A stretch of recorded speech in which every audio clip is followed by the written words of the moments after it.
सर्वांना नमस्कार. मी सविता देवगिरे. नमस्कार, मी ज्ञानेश्वरी पवार. आज आम्ही तुमच्या समोर डॉक्टर धनंजय वसंतराव देशपांडे उर्फ डीडी यांच्याविषयी माहिती सांगणार आहोत. डॉक्टर धनंजय देशपांडे हे आपल्या विद्यार्थी सहाय्यक समितीचे माजी विद्यार्थी आहेत. सरांचा जन्म 1966 साली लातूर येथे झाला. सरांनी त्यांचे प्राथमिक व माध्यमिक शिक्षण हे लातूर येथे पूर्ण केले. पुढे 1983 मध्ये पुण्यातील सरांनी अभिनव कला महाविद्यालय येथे ॲडव्हर्टायझिंगसाठी प्रवेश घेतला आणि त्याच साली सरांनी विद्यार्थी सहाय्यक समितीमध्येही प्रवेश मिळवला. समितीमध्ये असताना सरांनी 15 ऑगस्ट 26 जानेवारी यांसारख्या अनेक सांस्कृतिक कार्यक्रमांमध्ये उत्साहाने सहभाग घेतला. समितीमध्ये सरांनी कष्ट, शिस्त, स्वयंअध्ययन, स्वावलंबन, समाजभान ही मूल्ये आत्मसात केली आणि आयुष्यात पुढे हीच मूल्ये त्यांच्या आयुष्याचा पाया ठरली. समिती केवळ मार्ग दाखवत नाही तर एक व्यक्तिमत्व घडवते आणि धनंजय देशपांडे सर हे त्याचे एक उत्तम उदाहरण आहेत. डॉक्टर धनंजय देशपांडे सर जेव्हा समितीमध्ये होते तेव्हा कमवा आणि शिका या योजनेमध्ये सरांचा उत्साहाने सहभाग असायचा. तसेच त्यांचे पालक होते शंतनू किर्लोस्कर सर. ते गार्डनिंगची कमवा शिका करत होते. त्या कमवा शिकामधून सरांना खूप काही शिकण्यास मिळाले. समितीमधील पूर्ण त्यांचा कालावधी हा 4 वर्षाचा होता. त्यामध्ये त्यांनी ठरवले होते की नोकरी ही फक्त आपण अनुभवापुरतीच करायची. त्यांनी 10 वर्ष नोकरी केली आणि ठरवले आता आपण आपला व्यवसाय सुरू करायचा. तसेच त्यांनी ठरवले की आता आपण आपला व्यवसाय सुरू करायचा. त्यांचं ठामपणे मत होते की कधी पण नोकरीपेक्षा व्यवसाय चांगला. त्यांची अनुभव, मूल्य आणि योग्य मार्गदर्शन आपल्याला सांगते की मेहनत आणि सातत्य असेल तर कोणताही व्यक्ती समाजासाठी प्रेरणास्थान बनू शकतो. डॉक्टर धनंजय देशपांडे सर हे बहुविध क्षेत्रांमध्ये कार्यरत आहेत. त्यांचा अनुभव जाहिरात एजन्सी, पत्रकारिता, निवेदन, लेखन, जाहिरात कॉपीरायटिंग, व्यवसाय मार्गदर्शन, सायबर क्राईम जनजागृती आणि मार्गदर्शन, हॉटेल व्यवस्थापन, शास्त्रीय संगीत गुरुकुल ही यादीच सांगते की यशस्वी उद्योजक तोच जो सतत काम करत राहतो आणि सतत शिकत राहतो. समाजोपयोगी कार्यासाठी डॉक्टर धनंजय देशपांडे सर यांनी डीडी या क्लबची स्थापना केली. त्यांचे मुख्य धोरण असे होते की जिथे कमी तिथे आम्ही. तसेच उत्सव, भेटवस्तू आणि खर्च या सर्वांचा उपयोग आपण समाजासाठी कसा करू शकतो याचा विचार त्यांनी केला. तसेच त्यांचे काही उपक्रम म्हणजे वाढदिवसादिवशी केक नको, कलिंगड कापूया, पुष्पगुच्छ नको, पुस्तक द्या, fan mission, selfie with DD इत्यादी उपक्रम त्यांनी सुरू केले. एकूणच डीडी क्लब हे केवळ संघटन नसून लहान कृतीतून मोठे बदल घडवणारी एक सामाजिक चळवळ आहे. याच सामाजिक चळवळींसाठी सरांना अनेक पुरस्कार प्राप्त झाले. त्यातीलच काही विशेष पुरस्कार म्हणजे महिला सबलीकरण आणि सामाजिक चळवळीप्रित्यर्थ सरांना अमेरिकेच्या ग्रेस ग्लोबल अकॅडमीतर्फे मानद डॉक्टरेट पदवी ही 2023 मध्ये प्राप्त झाली. त्याचबरोबर जगातील महिलांच्या एकूणच सर्वांगीण विकासासाठी सरांना अमेरिकेतर्फे ग्लोबल पर्सनॅलिटी हाही पुरस्कार प्राप्त झाला. त्याचबरोबर राज्यस्तरीय पुरस्कारांमध्ये सामाजिक कार्य प्रित्यर्थाचा युवा पुरस्कार, त्याचबरोबर सायबर क्षेत्रातील लढाईत सरांना सलग 3 वर्ष एकाच फाउंडेशनकडून पुरस्कार मिळाले. आपल्या ॲडव्हर्टाईजमध्ये मराठी भाषेचा प्रसार आणि संवर्धन केल्याबद्दल मराठी शिलेदार हा राज्यस्तरीय सरांना पुरस्कार प्राप्त झाला. सायबर क्षेत्रातील डिजिटल हिरो अवॉर्डही सरांना प्राप्त झाला आणि अशा प्रकारचे एकूण 130 अवॉर्ड सरांना प्राप्त झाले. पण या 130 अवॉर्डपेक्षा पण जर सरांसाठी काही बहुमूल्य असेल तर ते लोकांचे डीडीवरील प्रेम. लोकांनी सरांना खूप साऱ्या भेटवस्तू दिल्या आहेत. त्या सर्व त्यांनी त्यांच्या ऑफिसमध्ये जतन करून ठेवलेले आहेत. हा तोच टेबल जिथून डॉक्टर धनंजय देशपांडे सर यांनी आपल्या करिअरची सुरुवात केलेली आहे. आज त्यांनी त्यांच्या संपूर्ण ऑफिसचे रेनोव्हेशनचे काम केले आहे. पण हा जुना टेबल त्यांनी बदललेला नाही, कारण की याच्यावरती काम करत असताना सरांना आपली सुरुवात आठवते. त्यामुळे सर नेहमी म्हणतात की मेहनतीने यश मिळते आणि माणसाने नेहमी नम्र राहायला हवे. तसेच याच्यातून आपण काय शिकू शकतो की आपण किती मोठे आणि यशस्वी झालो तरी आपण आपले पाय नेहमी जमिनीवरती असायला हवेत. तसेच विद्यार्थी म्हणून आपण डॉक्टर धनंजय देशपांडे सर यांकडून काय प्रेरणा घेऊ शकतो? सर्वप्रथम एकाच क्षेत्रात अडकून न राहता विविध क्षेत्रांचा अभ्यास करण्याची वृत्ती. तसेच परिस्थिती कितीही कठीण असेल तरी सातत्य, मेहनत आणि आत्मविश्वास असेल तर यश नक्कीच मिळते. समाजासाठी काहीतरी देणं ही भावना सरांनी कायमच जपली. त्यामुळे विद्यार्थी म्हणून समाजभान ठेवून पुढे जाण्याची प्रेरणा ही सरांकडून शिकण्यासारखी आहे.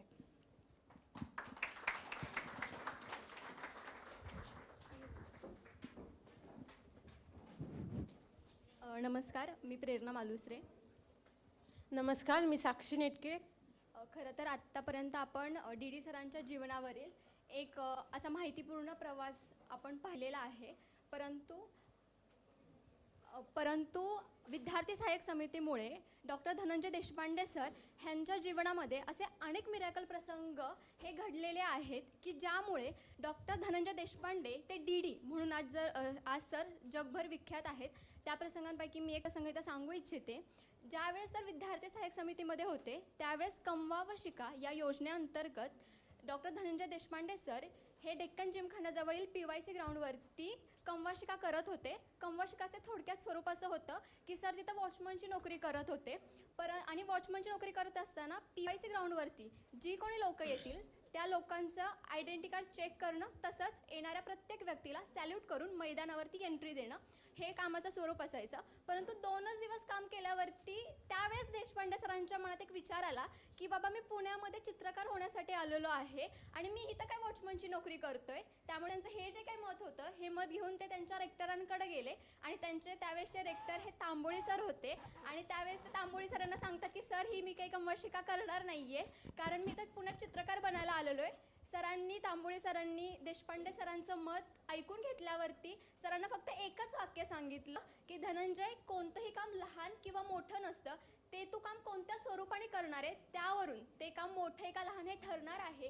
हे केवळ विद्यार्थी सहाय्यक समितीच्या रेक्टरांकडून मिळालेला सल्ला सरांनी शिरोधार्य मांडला आणि आजही सर तो त्यांच्या जीवनात लागू करतात. त्यामुळे 1984 साली जे धनंजय देशपांडे सर PYC ग्राउंडवरती इतरांना सॅल्यूट करत होते, कट टू 2000मध्ये त्याच ग्राउंडवरती नॅशनल चीफ अवॉर्डचे एक चीफ गेस्ट म्हणून धनंजय देशपांडे सरांना आमंत्रित केले आणि त्याच ग्राउंडवरती धनंजय देशपांडे सरांना तिथले वॉचमन तसेच कार्यकर्ते सरांना सॅल्यूट करत होते. हा केवळ ट्रान्झॅक्शन सरांच्या आयुष्यात विद्यार्थी सहाय्यक समितीमुळे घडला असे सर आवर्जून सांगतात. विद्यार्थी सहाय्यक समितीमध्ये 4 तास काम ही योजना आहे. ही योजना विद्यार्थ्यांना प्रामाणिकपणे काम करण्यासाठी प्रेरित करते आणि यावरच आधारित मी सरांच्या जीवनातील असाच एक मिरॅकल अनुभव सांगणार आहे. ज्यावेळेस सर कॉलेजचं शिक्षण घेत होते त्यावेळेस सरांना इंटर्नशिप करायची होती. त्या काली स्पोर्ट ॲडवायझिंग नावाची कंपनी खूप फेमस होती. सर तिथे गेल्यानंतर म्हणाले मला इथं इंटर्नशिप करायची आहे, तुम्ही मला नोकरी देताल का? तर सरांना तिथे जागा नसल्यामुळे लगेचच नकार कळवण्यात आला. पण तरी सर 22 दिवस नॉनस्टॉप तिथं जात होते. शेवटी 22व्या दिवशी कंपनीचा मालक म्हणाला की तू इथं चपलाची नोकरी करशील का? तर सरांनी क्षणाचाही विलंब न करता लगेचच त्यांचा होकार कळवला आणि सर तिथे साफसफाईचं काम करू लागले. प्रामाणिकपणा ऑलरेडी आपल्याला समितीमध्ये शिकवलेला जातो आणि त्याच प्रामाणिकपणावर ते काम करत गेले आणि अवघ्या 6 महिन्याच्या कालावधीमध्येच त्यांना असिस्टंट या पदावर नियुक्त करण्यात आले.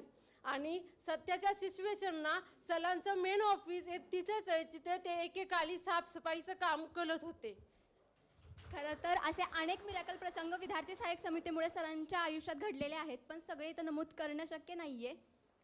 आणि सरांचा हा प्रवास फक्त यशाचा नसून तो मूल्यांचा, शिस्तीचा आणि जबाबदारीचा आहे. धनंजय देशपांडे सरांनी आत्ताच्या विद्यार्थी सहाय्यक समितीतील विद्यार्थ्यांना खूप साधा आणि सरळ संदेश दिलेला आहे. जर आयुष्यात यशस्वी बनायचं असेल तर प्रामाणिक राहा, कष्ट बेदम करा, यश हे तुमचंच असणार आहे. आणि ही मूल्यांची शितोली सरांना समितीमुळे मिळाली आहे असं सर आवर्जून सांगतात. त्यामुळे धनंजय देशपांडे सर हे केवळ नाव नाहीये तर ते विद्यार्थी सहाय्यक समितीने रुजवलेला एक विचार आहे. थँक्यू. शेवटचं हे एक छायाचित्र आम्ही सेल्फी सरांबरोबर घेतले. तर सरांचं एक तत्व आहे, जर सरांबरोबर ती सेल्फी घ्यायचं असेल तर 100 रुपये द्यावे लागतात आणि ते 100 रुपये सर त्यांचा जो DD क्लब आहे तेथील मोफत पुस्तकालयाच्या बाइंडिंगसाठी वापरतात. परंतु केवळ आम्ही विद्यार्थी सहाय्यक समितीच्या विद्यार्थिनी आहेत त्यामुळे सरांनी आमच्याकडून कुठलंही शुल्क न आकारता हा सेल्फी आम्हाला दिलेला आहे. धन्यवाद. मी सरांना विनंती करतो की सर अगदी 1च मिनिटात आपण आपलं मनोगत व्यक्त करायचं आहे. त्याचबरोबर बिझनेस आयडिया प्रेझेंटेशन जी आपली होणार होतं ते आपण सध्या रद्द करतोय, कारण कार्यक्रम पोस्टपोन करतोय. म्हणजे फक्त प्रेझेंटेशन जे आहेत ते आपण नंतर घेणार आहोत. आता सध्या आपण थँक्यू. चौघींचे अभिनंदन, चांगलं केलं.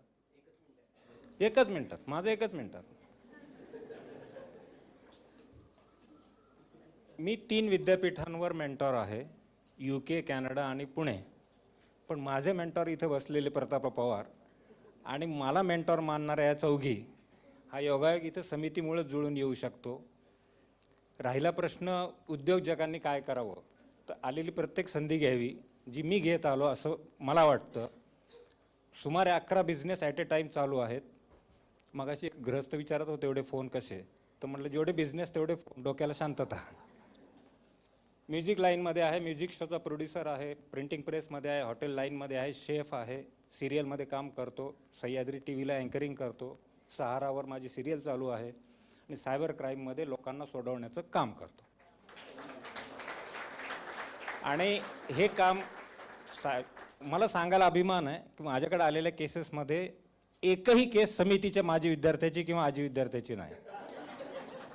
म्हणजे सांगण्याचा उद्देश आहे की समितीमधले मुलं कुठल्याच मोहात पडत नाहीत आणि सायबरमध्ये अडकणारी ही मोहात पडलेली असतात.